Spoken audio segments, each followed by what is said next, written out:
ఈ సంవత్సరం టీఎఫ్ఐ సంక్రాంతి మొగుడు స్వయంవరంలో పోటీ పడేది ఎవరో చూద్దాం.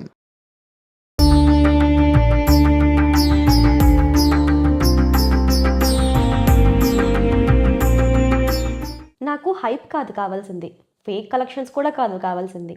నాకు సంక్రాంతి పండగల థియేటర్లో నవ్వులు, విజిల్స్, ఫ్యామిలీ వైబ్ ఇలాంటివి కావాలి. ఈ సీజన్లో నా మొగుడెవరు? ముందుగా వచ్చేది రెబల్ స్టార్ ప్రభాస్. అబ్బాయి బాగున్నాడు, చాలా సంవత్సరాల తర్వాత చాలా సరదాగా కనిపిస్తున్నాడు. కానీ సినిమాలోనే ఈ సంవత్సరానికి సంక్రాంతి మొగుడయ్యేంత స్కోప్ అయితే లేదు. ఇప్పుడు వచ్చేది మన బాస్ మెగాస్టార్.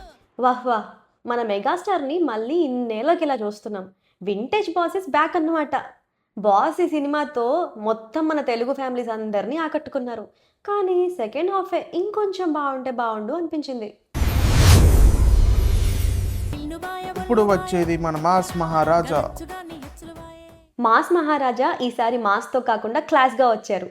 అలాగే సినిమాలో కొన్ని కామెడీ సీన్స్ చాలా బాగున్నాయి, కానీ ఎమోషనే లేదు. కష్టమే ఈసారికి.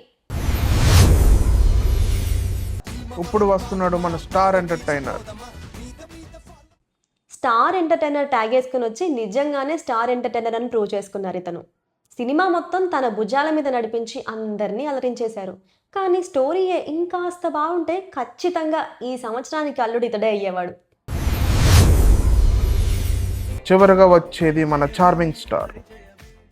సంక్రాంతికి సైలెంట్గా వచ్చి హిట్ కొట్టడం ఇతనికి బాగా అలవాటు. అలానే ఈ సంవత్సరం కూడా ఇంత కాంపిటీషన్లో సైలెంట్గా నారి నారి నడుమ మురారితో వచ్చి థియేటర్లో కూర్చున్న ఆడియన్స్ అందరినీ కడుపుబ్బ నవ్వించి ఈ సంవత్సరం సంక్రాంతి మొగుడయ్యారు శర్వా. ఈ సంక్రాంతికి టీఎఫ్ఐ మొగుడైతే శర్వానే. కానీ నెక్స్ట్ ఇయర్ ఎవరు వస్తారా అని మనం అందరం వెయిట్ చేసి చూడాల్సిందే. Please like, share and subscribe to. అంతే కదా, ఇంకేంటి మరి, అంతే కదా. నెక్స్ట్ వీడియోతో మళ్ళీ కలుద్దాం. అప్పటి వరకు బాయ్.